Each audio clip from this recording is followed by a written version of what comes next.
Excelente. Ahí va.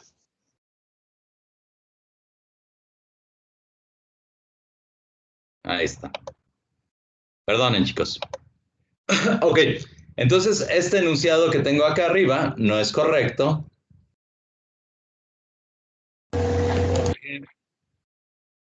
G es una propiedad extensiva.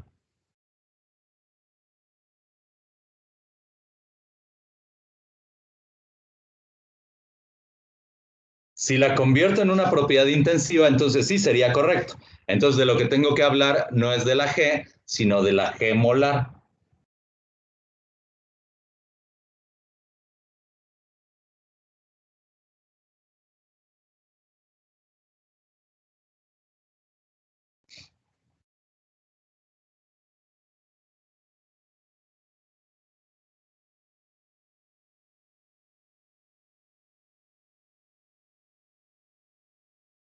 Recuerden que las cantidades molares se representan con un gorrito. Entonces, la energía de Gibbs de un sólido sí sería igual en cantidades molares a la energía de Gibbs de un líquido. Ajá. ¿Qué pasaría si la energía de Gibbs del sólido es mayor que la del líquido? ¿El proceso ocurriría de forma espontánea o no?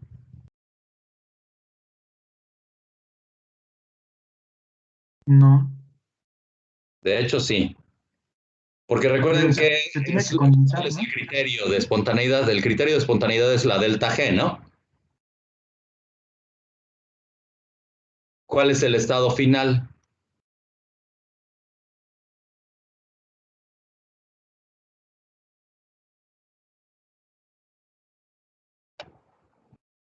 O sea, lo que tenemos que ver es quién es G2 y quién es G1, ¿no? En este caso, la energía de Gibbs es mayor que la energía de Gibbs del sólido es mayor que la del líquido. Entonces el sistema se fundiría espontáneamente porque la diferencia de energías de Gibbs sería igual a la G molar del líquido menos la G molar del sólido, y eso tendría un valor negativo. Ajá, entonces el proceso tiene que ser espontáneo, el sistema se fundiría de forma espontánea. Lo contrario pasaría si yo tuviera que la energía de Gibbs del líquido es mayor que la del sólido. Entonces el delta G sería negativo, pero en la dirección contraria. El sistema se estaría cristalizando de forma espontánea, ¿no? Entonces, por el contrario,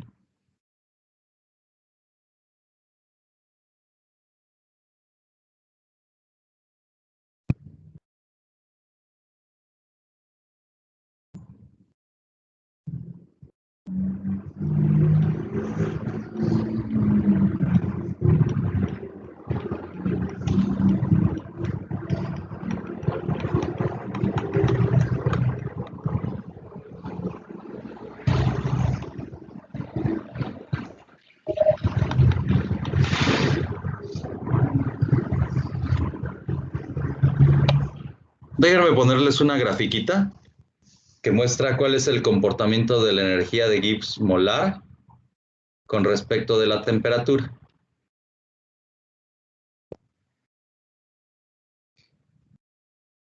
Recuerden a la definición que vimos la vez pasada, que tenía que ver con el negativo de la entropía. Yo decía que la entropía, su inverso aditivo, es igual a la derivada parcial de la G con respecto de la temperatura a presión constante. La entropía siempre es una cantidad positiva, ¿no? Pero está siendo multiplicada por este signo negativo. ¿Qué es en realidad la derivada? La derivada es la pendiente de la recta tangente a una curva, ¿no? Entonces, si la entropía siempre va a tener un signo negativo al ser multiplicada por este menos, yo vería que podría construir rectas en este diagrama.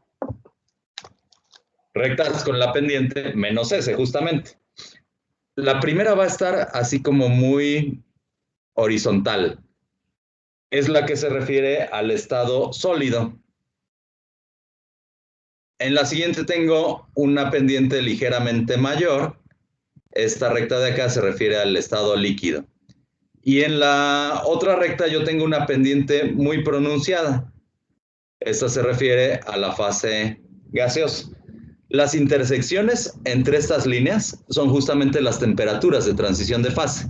Entonces, aquí, donde se intersectan la línea que define al sólido con la línea que define al líquido, yo tendría la temperatura de fusión del sistema, mientras que en esta otra intersección yo tendría la temperatura de ebullición. ¿Ah? Déjenme ponerles aquí que las pendientes son negativas, por lo tanto, las rectas se están acostando hacia este lado.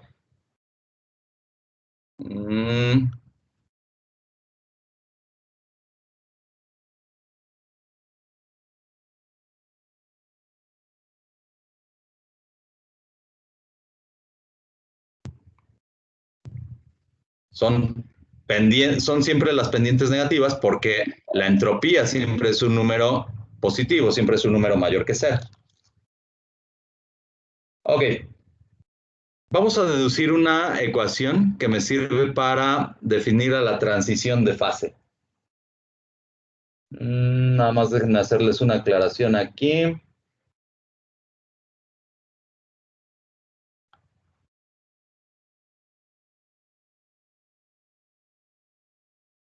Sabemos que... bueno, espérenme tantito.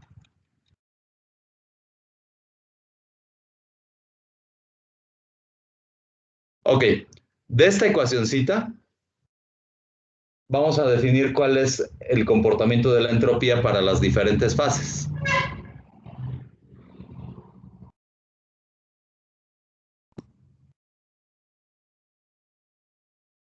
¿Cómo es el ordenamiento en un líquido, en un sólido y en un gas? El ordenamiento es más caótico cuando yo tengo un gas, menos caótico cuando yo tengo un líquido y menos caótico cuando yo tengo un sólido. ¿Cómo es el comportamiento caótico del gas con respecto de las fases condensadas? Es muchísimo más caótico, ¿no? Entonces yo puedo decir que la entropía que está asociada a una fase gaseosa o una fase vapor es muchísimo menor que la entropía molar que yo tengo para una fase líquida, y esta es mayor que la entropía molar que yo tengo para una fase sólida. Estas dos ahí se van. Ajá. El sólido está más ordenado que el líquido, pero ahí se van las entropías. Mientras que esta sí tiene que ser muchísimo mayor porque ahí tengo un estado totalmente caótico. Ahora, dado que tenemos la expresión que relaciona a la energía de Gibbs con el volumen, es esta, la parcial de la energía de Gibbs con respecto de la presión a temperatura constante es igual al volumen, se puede deducir que el incremento en la presión incrementa el punto de fusión.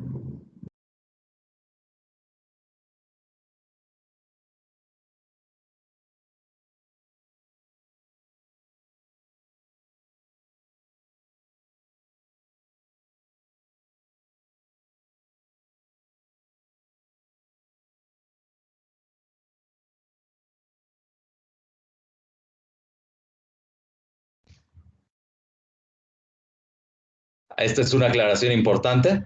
Siempre que el volumen molar en la fase líquida sea mayor que el volumen molar en la fase sólida. Casi todas las sustancias tienen un comportamiento así.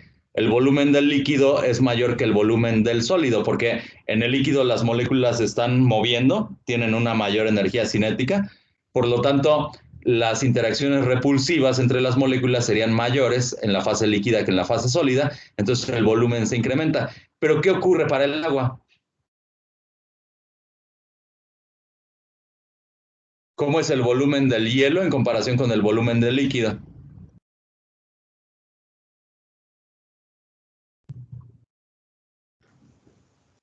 Más compacto. No. Bueno, se puede extender un poco más, pero El sí, hielo tiene más forma. el hielo tiene un volumen mayor que la fase líquida, por eso es que en los climas fríos, cuando el agua se congela en las cañerías, de repente truenan, ¿no? Por eso es que el agua no se debe utilizar como anticongelante en climas fríos. Yo puedo romper los conductos que van hacia el radiador y todo lo demás. Muchas veces en los climas fríos, si nada más uno tiene agua como anticongelante, durante la noche tiene que vaciar el radiador porque de otra manera se truena. Y eso es por la expansión volumétrica que tiene el agua en la fase sólida. Pero que yo sepa, solo agua y bismuto tienen mayor volumen en la fase sólida que en la fase líquida.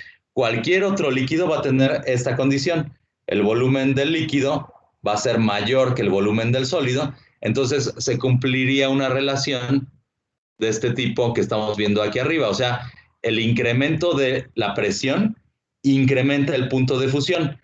Vamos a ver. Sobre este diagrama, yo voy a trazar las rectas que definen a las fases sólida, líquida y gaseosa ante un incremento de presión. O sea, esta sería la línea que define a la presión 1. Si yo trazo la que define a la presión 2, estaría ligeramente arriba. Ajá. Este es el comportamiento del sólido a la presión 2. El comportamiento del líquido, como G se incrementa conforme se incrementa la presión, también yo tendría que esta curva o esta recta se encuentra más arribita. Esto se encuentra a la presión 2, pero es el líquido. Esta es la del sólido, ¿no? Y la que está representando al gas todavía se encontraría más alejada porque el gas se expande súbitamente con respecto de la temperatura. Entonces la curva que representa el gas estaría hasta acá. También tiene una pendiente muy pronunciada. O sea que cómo se está moviendo el punto de ebullición. Ahora tengo que la intersección está ocurriendo aquí para las dos líneas. Entonces ahora tendría que el punto de fusión se incrementa a esta temperatura de fusión prima.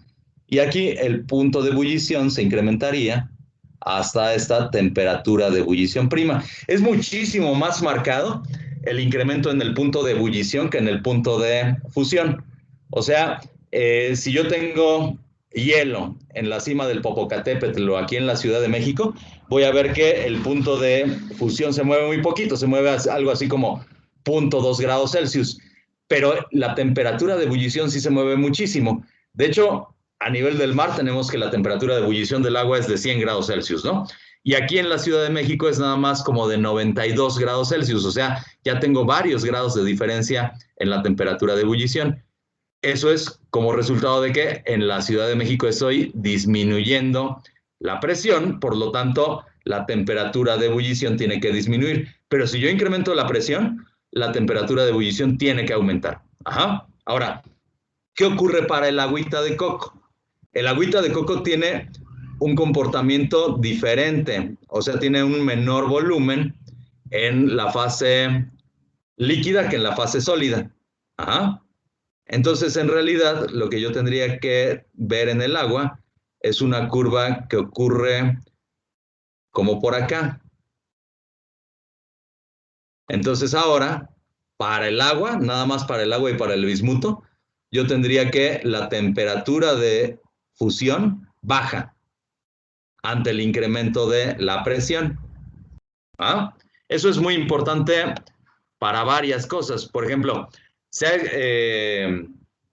propuesto esto como explicación para el hecho de que se pueda hacer el patinaje sobre hielo. Se supone que hay muy poca fricción, ¿no? Con el patinador y la superficie de hielo. Hay una explicación que versa justamente con esto, un descenso en la temperatura de ebullición, o sea, la presión haría que la temperatura de fusión disminuyera. Entonces, ahora tendría que la fusión del hielo ocurre de forma espontánea. Y esa agua líquida que se está formando entre el patín y la superficie de hielo es lo que lubrica y es lo que permite que el patinador se pueda deslizar fácilmente. Hay otras explicaciones.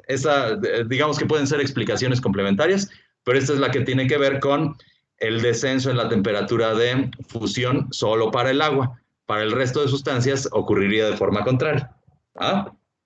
Bueno, vamos a explicar esto de la transición de fase deduciendo una ecuación. Se llama ecuación de Clapeyron.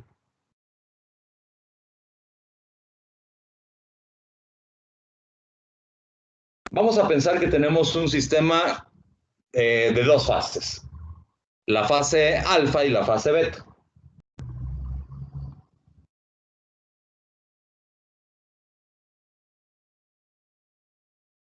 Ambas fases se encuentran en equilibrio.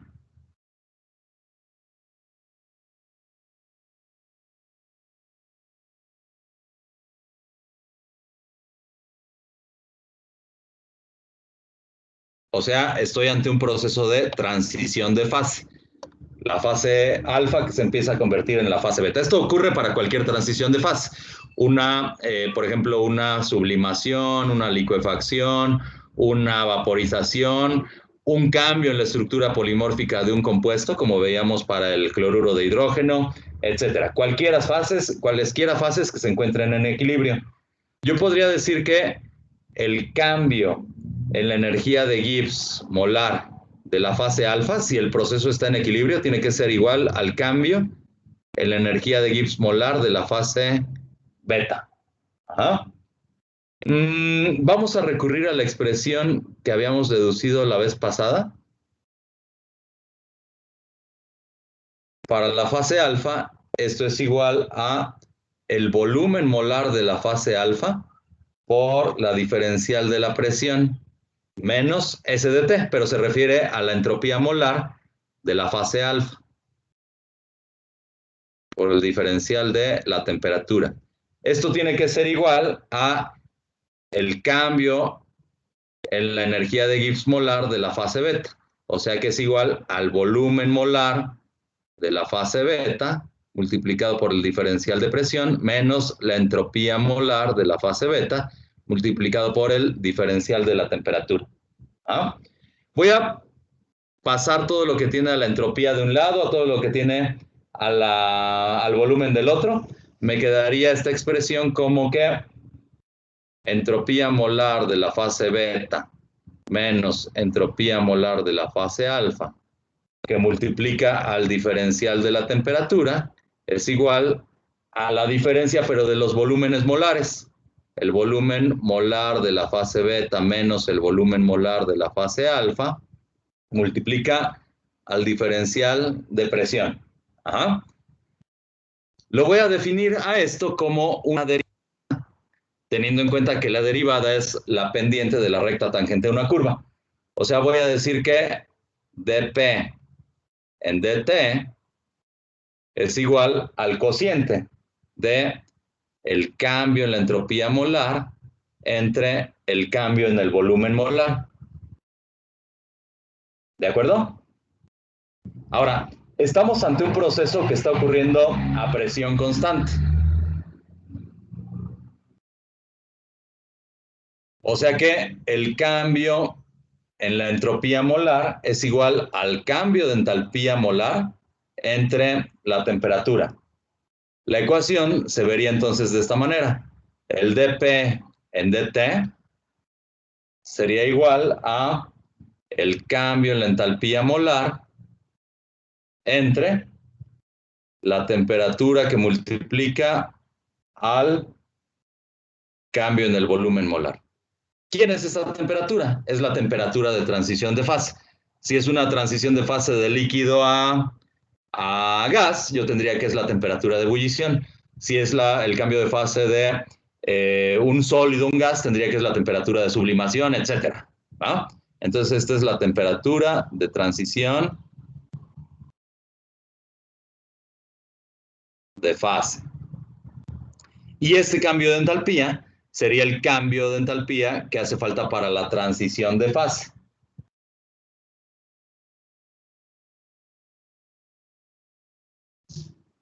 El cambio de entalpía que nosotros vimos como que era el delta H para la fusión, el delta H de la vaporización, etc.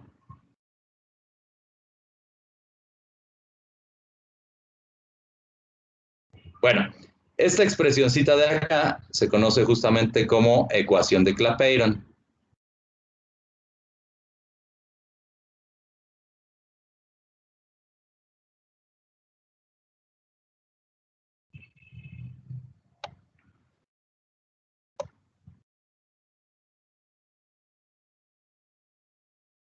Voy a ponerle nada más que esta es la temperatura de transición de fase, de la fase alfa a la fase beta, sean cuales sean esas fases. Ahora, vamos a definir a la ecuación de Clapeyron, pero en términos de la transición de fase debida a la vaporización nada más.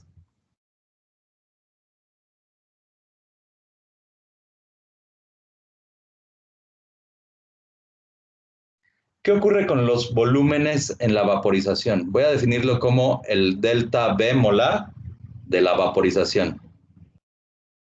Esto sería igual al volumen molar del vapor o del gas menos el volumen molar del líquido.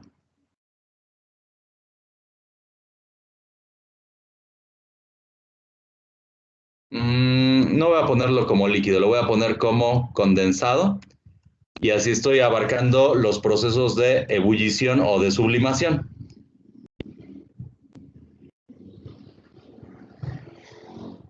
Bueno, ¿cómo es el volumen molar del vapor o del gas con respecto de la fase condensada, líquido o sólido? Es muchísimo mayor, ¿no? O sea, el volumen molar del vapor es muchísimo mayor que el volumen molar del condensado. O sea que esta diferencia de volúmenes molares se aproxima nada más al volumen molar que tiene la fase vapor. ¿Están de acuerdo? Ahora, para un gas ideal, ¿quién es el volumen del vapor o quién es el volumen del gas? Lo puedo expresar de esta manera como el delta del volumen de la vaporización, porque este delta de volumen es prácticamente idéntico al volumen molar que tiene nada más la fase gaseosa. Entonces sería igual esto a RT entre P. Voy a reemplazar esto en la ecuación de Clapeyron y me quedaría entonces que dP en dt es igual a la presión por la entalpía de vaporización, la entalpía molar de vaporización, entre RT cuadrado.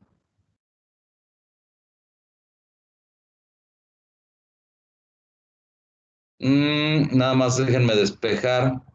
Voy a rearreglar a la ecuación. Una forma alternativa, esta es la forma en la que generalmente se presenta, dP entre P, o sea, voy a pasar a la presión de un lado y a la temperatura del otro lado, me quedaría igual a el delta H molar de vaporización por el diferencial de la temperatura entre R T cuadrado. Ahora sí, a esta ecuacióncita se le conoce como ecuación de Clausius-Clapeyron.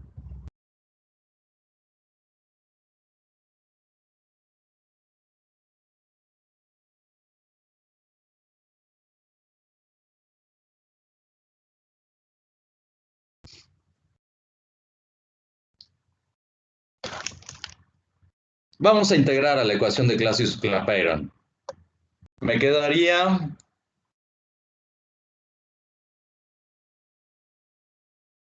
que la integral que va de la presión 1 a la presión 2 de dP entre P es igual a, pues sería igual al logaritmo natural de la presión, ¿no? Logaritmo natural de P2 entre P1 y esto es igual a la integral de T1 a T2 de el delta H de vaporización entre la R. La voy a expresar, la ponemos así, entre RT cuadrada por el diferencial de la temperatura. Aquí voy a hacer una trampita. Voy a suponer que este valor es una constante.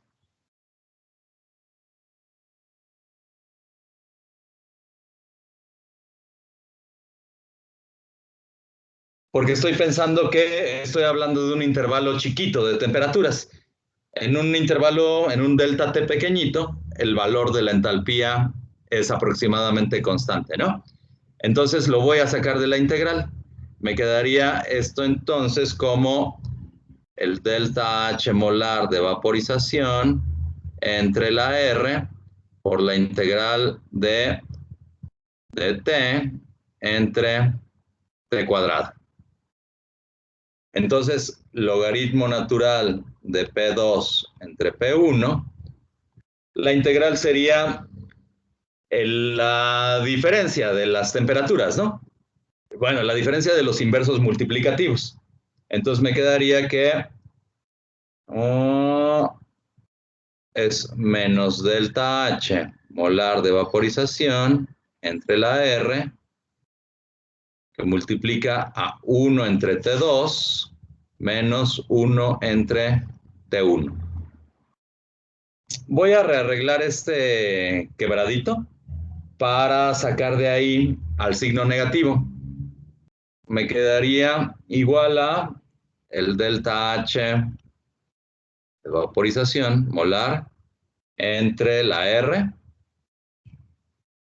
que multiplica a T2 menos T1 entre T1 por T2. Ahí está. Esa sería la integral definida. Pero déjenme mostrarles qué pasaría si se integra de forma indefinida.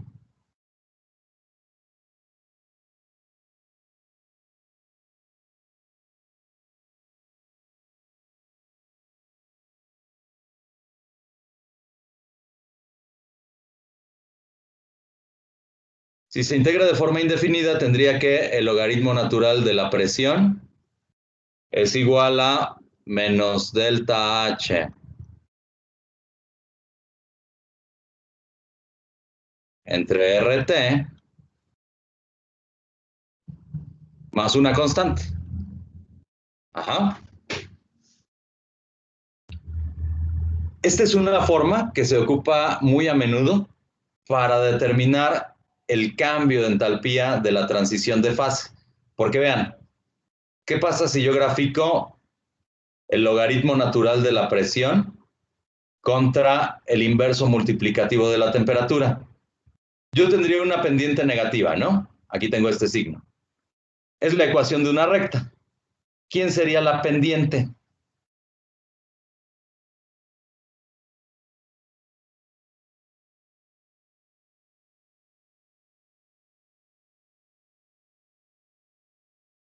La delta H. Bueno, el delta H entre R, ¿no? Pero R es un valor conocido, es una constante. Entonces yo de ahí puedo conocer fácilmente el cambio de entalpía de la transición de fase. Entonces muchas veces se ocupan valores de mediciones de punto de ebullición a diferentes presiones y de esa manera yo puedo conocer el valor de la entalpía de la vaporización. ¿Va? Es un arreglo bastante útil. Vamos a hacer un problemita que tiene que ver con eso. Antes de ese problemita, déjenme ponerles uno de la ecuación de Clapeyron. Dice, calcule la pendiente de la curva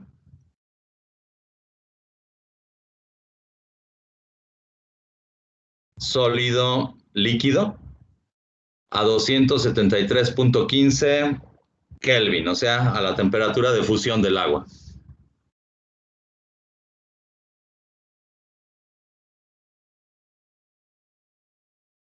Para agüita de coco, en unidades de atmósferas sobre Kelvin. Si la entalpía de vaporización, la entalpía de fusión molar es igual a, este valor ya lo habíamos visto alguna vez, es de 6.01 kilojoules por mol. Y nos dan además el dato de los volúmenes molares. el volumen molar del líquido es de 0.0180 litros por mol y el volumen molar del sólido es de 0.0196 litros por mol. Fíjense, aquí ya podemos ver que el volumen del sólido es mayor que el volumen molar del líquido. Esto les digo, solo ocurre para el agüita de coco. Lo que nos están preguntando en realidad es que demos el valor numérico de la pendiente. Eso lo podemos saber de la ecuación de Clapeyron. Sería el dP en dt. Y aquí habíamos quedado que era igual a la entalpía de fusión, en este caso la entalpía molar de fusión, entre la temperatura de fusión por el cambio en el volumen molar referente a la fusión. Tenemos los datos, ¿no? ¿Cuál sería la pendiente? Déjenme expresarlo aquí con numeritos para que no haya pierde. Sería de 6010 joules.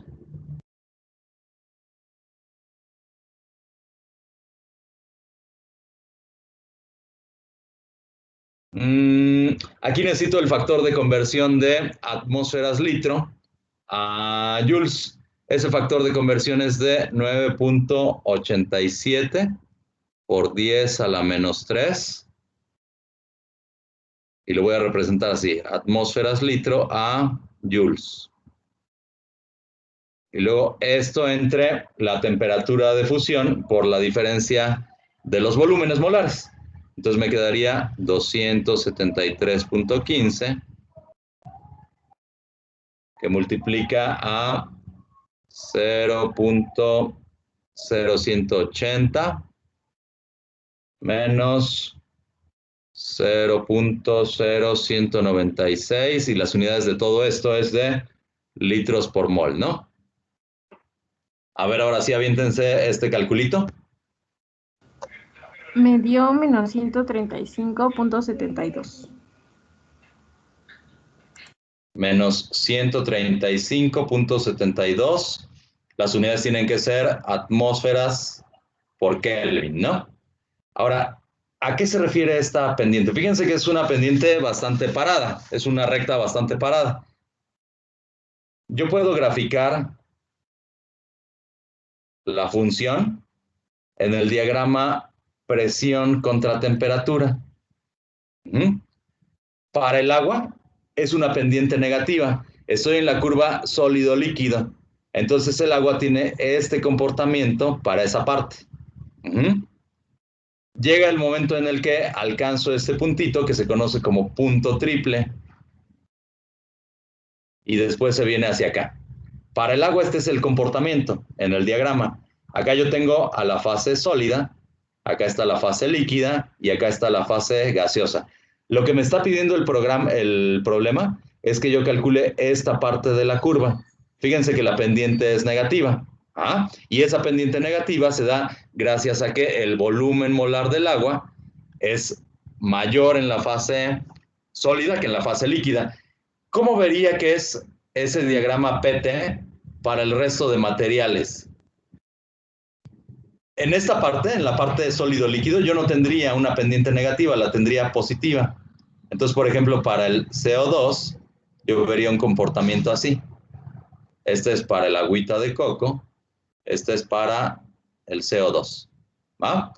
Ahora, vamos a ver, por ejemplo, el caso de que la presión sea igual a una atmósfera.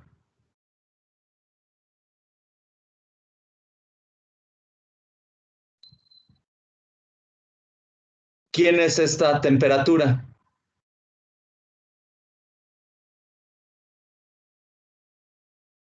Sería la temperatura de fusión, ¿no? Del agua. ¿De cuánto es?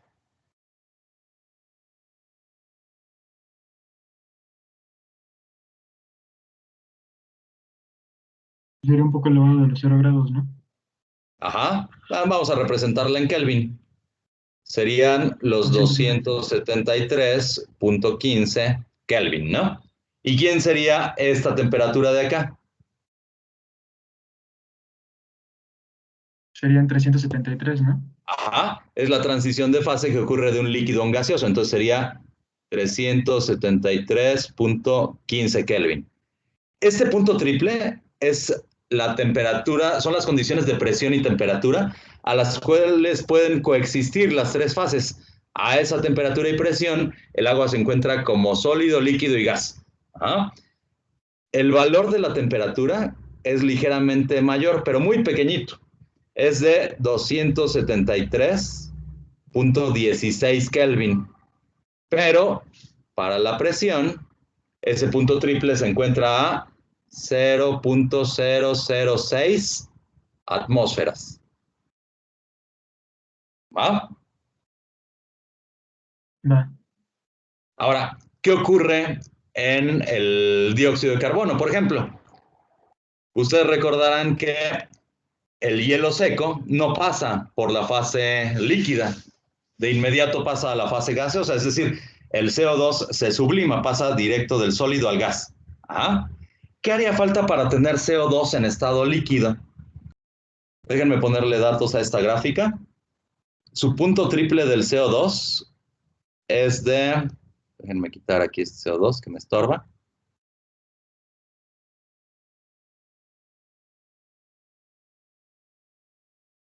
El punto triple del CO2 es a 216.6 Kelvin. A una presión, es una presión bastante alta. Es una presión de 5.1 atmósferas. Ajá. En general, nosotros estamos en esta condición de acá, una atmósfera. O sea que a una atmósfera nosotros siempre vamos a ver que el CO2 pasa directamente del sólido al gas. Para alcanzar la fase líquida tendríamos que movernos a una presión mayor. De hecho, para que yo a una temperatura de 298 Kelvin, o sea, la temperatura ambiente, yo tuviera hielo, o más bien, tuviera CO2 en la fase líquida, adivinen cuál tendría que ser la presión. Tendría que estar a una presión bien elevada, del orden de 67 atmósferas. Solo a esa presión yo podría tener al CO2 como un líquido a temperatura ambiente. Ajá. Bueno, ahí está el problemita. Déjenme ver nada más si hay alguna aclaración. Lo que les decía acerca del patinador, del descenso en el punto de fusión para el hielo, como resultado del incremento en la presión, más o menos se calcula que la presión debajo de la hoja del patín debe de andar por ahí de 500 atmósferas. Entonces sí tengo un descenso importante en el punto de fusión, por eso es que el agua inmediatamente pasa a formar un líquido y ese líquido es el que sirve como lubricante. Aguántenme tantito. Ahí está. Salud, profe. Gracias, Profe, que gracias. se puede dejar entrar a un compañero, su internet lo sacó.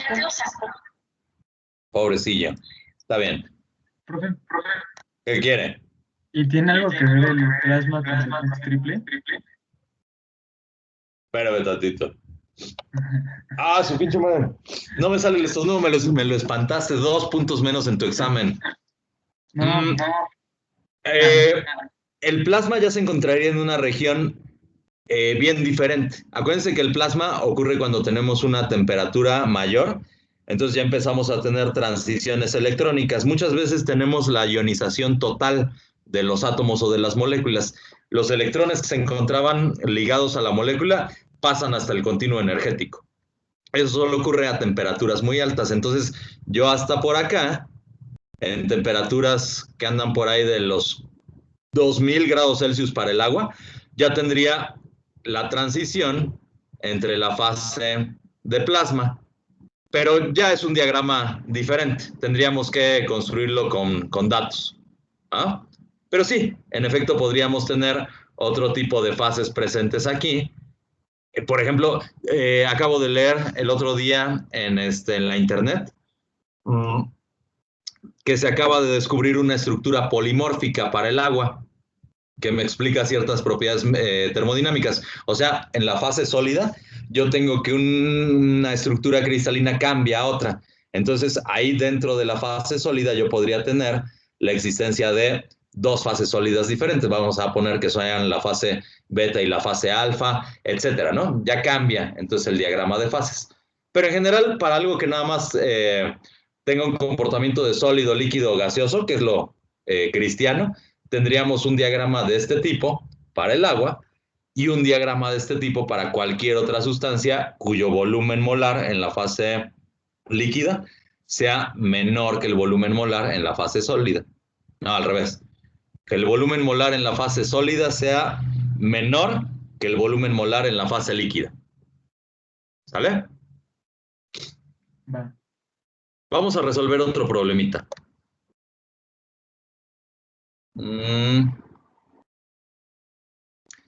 Este es para la ecuación de Clausius-Clapeyron, de lo que les decía, es una forma de determinar el delta H de un proceso de transición de fase. El problema dice, se muestra la variación de presión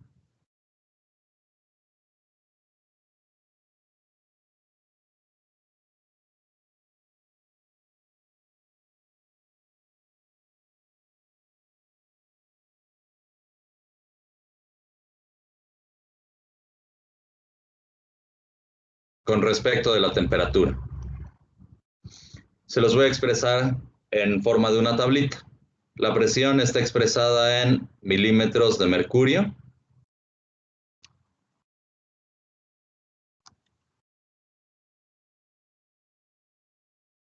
Y la temperatura se encuentra expresada en grados Celsius. Entonces, tengo diferentes valores. Acá para la presión, tengo el valor de 17.54 milímetros de mercurio, 31.82, 55.32, 92.51, 149.38 y 233.7. A cada uno de esos valores de presión corresponde un valor de temperatura. Entonces el primero es de 20 grados, 30 grados, 40 grados, 50 grados, 60 y 70 grados Celsius. ¿Ah? ¿Qué es lo que están haciendo aquí los experimentadores? Tienen una olla express en la que están calentando agüita de coco. Esto se encuentra tapado. Aquí están poniendo un manómetro. Y además tienen sumergido ahí un termómetro. Ajá.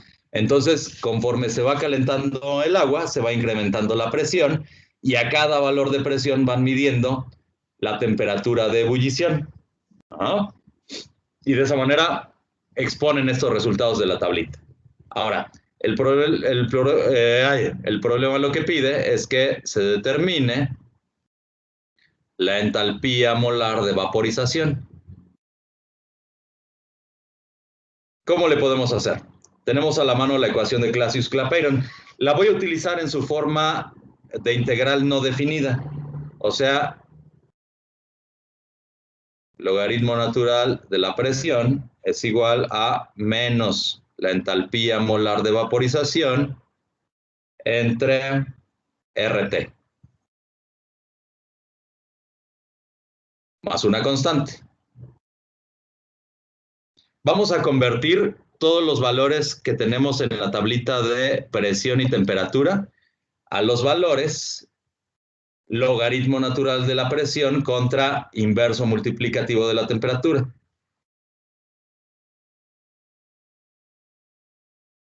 O sea, lo que quiero graficar ahora sería este contra 1 entre T.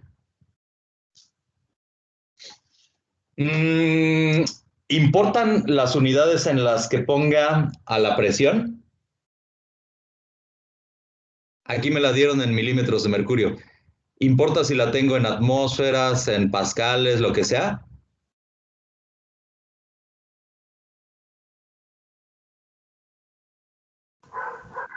Sí, ¿no? No sé, no sabe decir. No, sí. No por el logaritmo. Por el logaritmo. Al final, lo que tengo es un cociente de presiones, ¿no? Sería dimensional. Pero lo mismo va a ser, o sea, lo que estoy considerando en un cociente es una proporción, es una razón de proporción, ¿no? La proporción va a ser la misma independientemente de las unidades. No importa entonces cuáles sean las unidades de presión, la proporción va a ser la misma para la razón. Entonces puedo poner al logaritmo natural de la presión directamente en las unidades que tengo, milímetros de mercurio.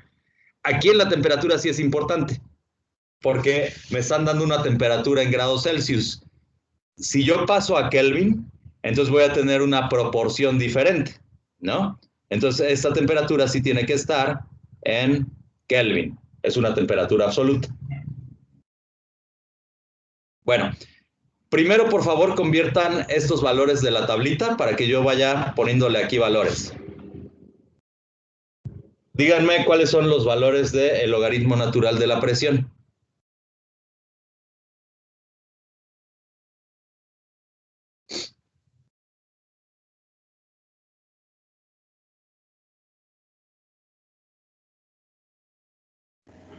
$2.86. 2.86, ajá. ¿Y el valor del recíproco de la temperatura cuál sería?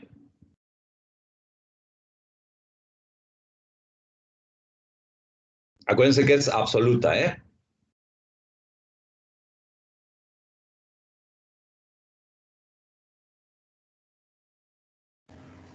En Kelvin, ¿verdad? En Kelvin, por favor, sí. 3.41 por 10 a la menos 3. Las unidades serían 1 entre Kelvin. Ok.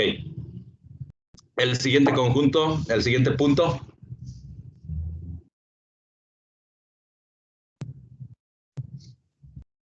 3.46.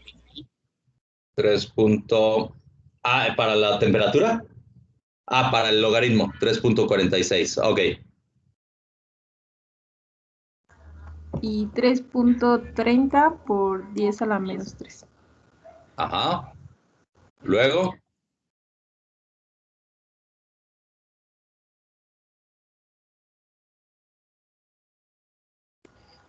4.013.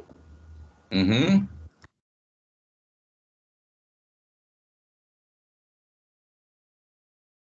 Cambia poquito el recíproco de la temperatura, ¿no?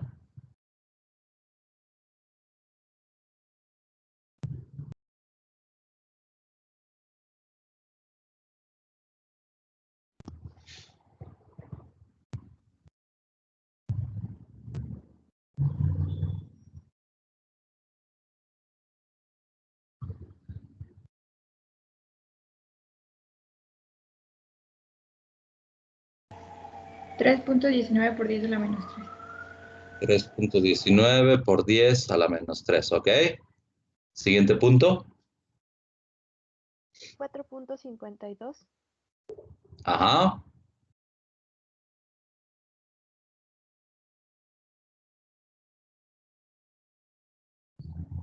3.09 por 10 a la menos 3. Ajá.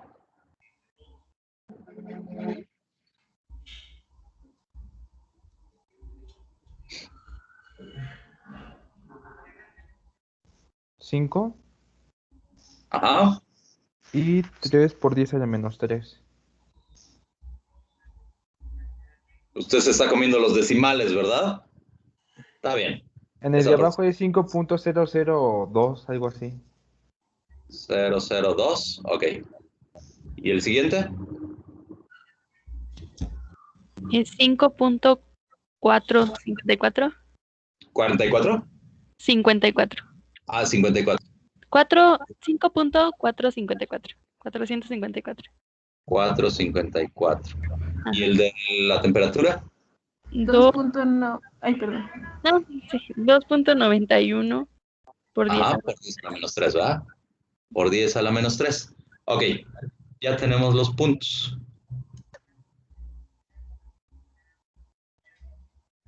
Entonces graficamos logaritmo natural de la presión contra el recíproco de la temperatura. Es una recta que tiene una pendiente negativa. Entonces sería algo así, ¿no? Fíjense que no estamos conociendo esta constante, pero ¿importa para determinar el valor de la pendiente? El valor de la pendiente sería esto, ¿no? El delta H entre la R. Yo para conocer lo que me piden, tendría que despejar de ahí nada más, ¿no? O sea, el delta H de vapor entre la R es igual a ver, bueno, esto es lo que tenemos que calcular. ¿Cuál es la pendiente? Puedo agarrar un conjunto cualquiera de dos puntos, ¿no? ¿De qué manera se calculaba la pendiente? Era Y2 menos Y1 entre X2 menos X1, ¿no?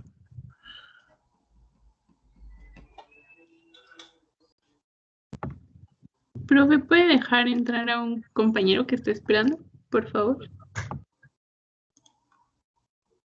Humberto. Listo.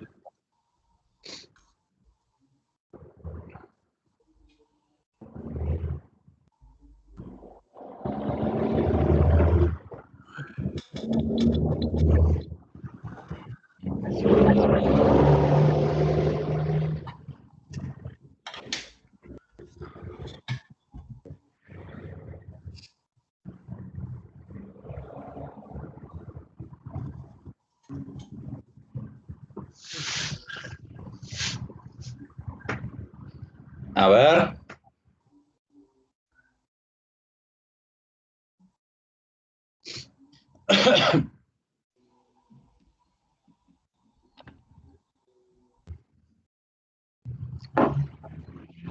Me dio 5,454.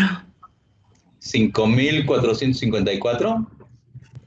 Menos 5,000. Es negativa, en efecto, ajá. 5,000. ¿Será?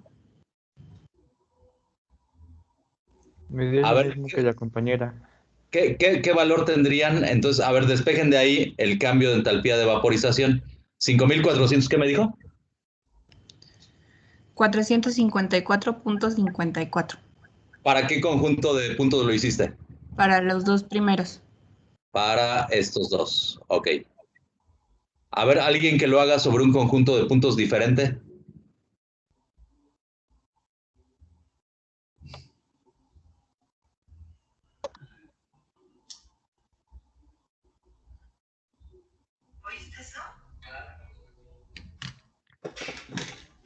El delta H de vaporización sería igual a R por la pendiente, ¿no?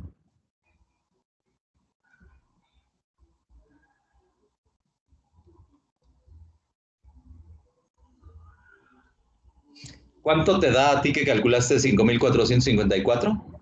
Si haces esta multiplicación, utiliza la RD 8.314 para que te den joules. Yo usé los últimos dos y me Ajá. dio menos 4,826.08. Ok, está bien, entonces andamos por ahí del mismo orden de magnitud, ¿no? Estos valores son diferentes porque desde luego esta cosa no tendría por qué ser una recta, ¿no? O sea, son valores experimentales, nosotros los ajustamos a una recta, pero el comportamiento podría ser diferente, ¿no? A ver, ¿cuánto les da el delta H de vaporización?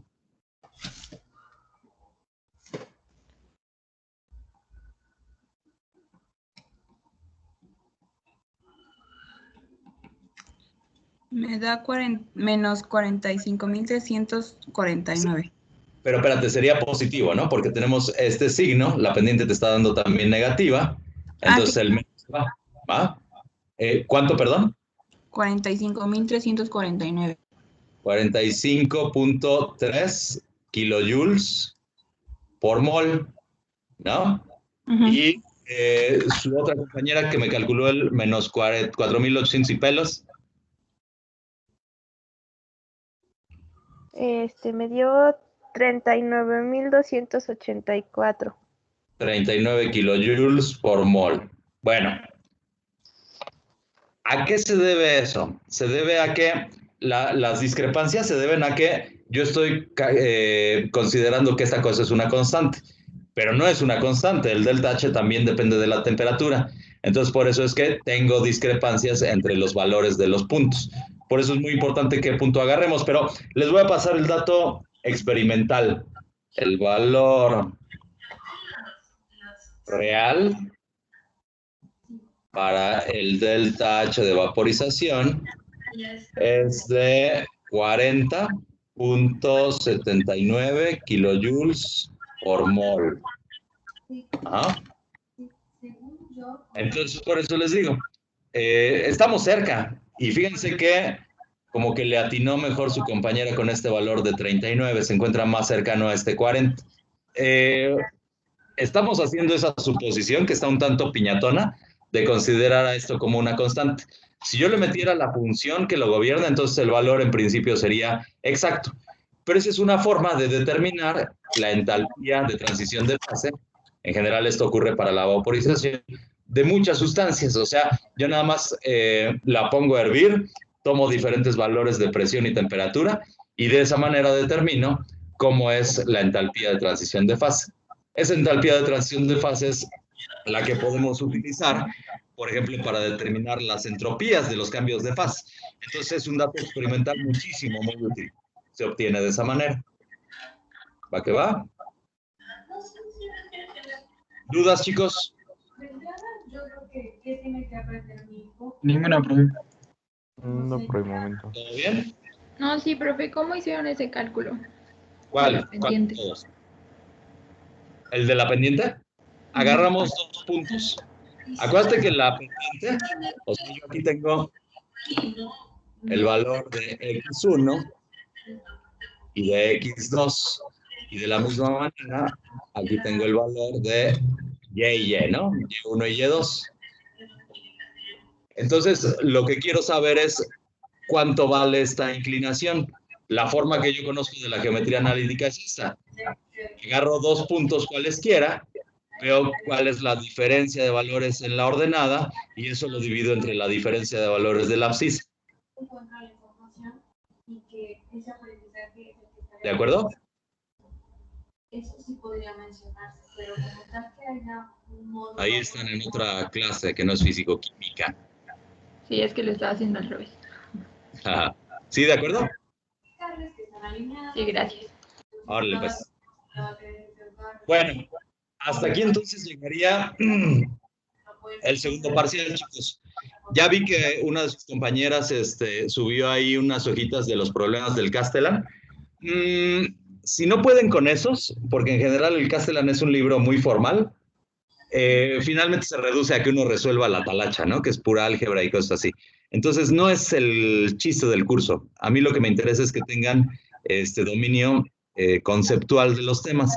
Si vieran que esos están muy perros, consíganlos de otro libraco que se encuentre a un nivel más elemental, pero que siga siendo de nivel medio, no de nivel medio superior, que siga siendo de nivel superior, ¿va? Hay muchos otros libros que no tienen tanto formalismo como el Castellan. Los que agarran el Castellan es porque les gusta ver sufrir a sus estudiantes.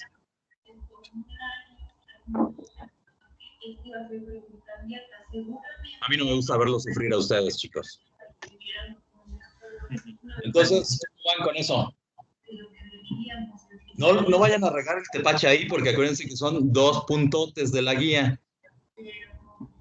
Entonces, sí, entréguenme esos 20 problemitas.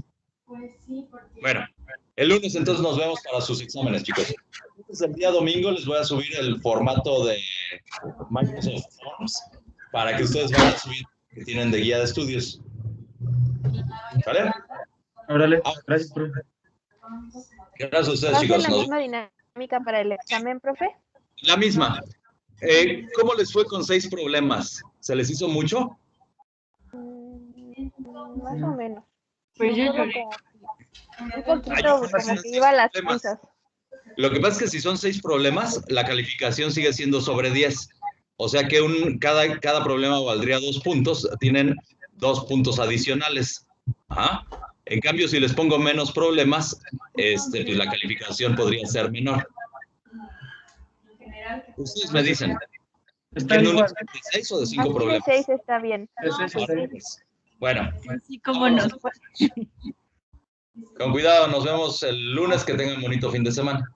Gracias. Gracias, profe, Gracias. igualmente. Gracias a ustedes.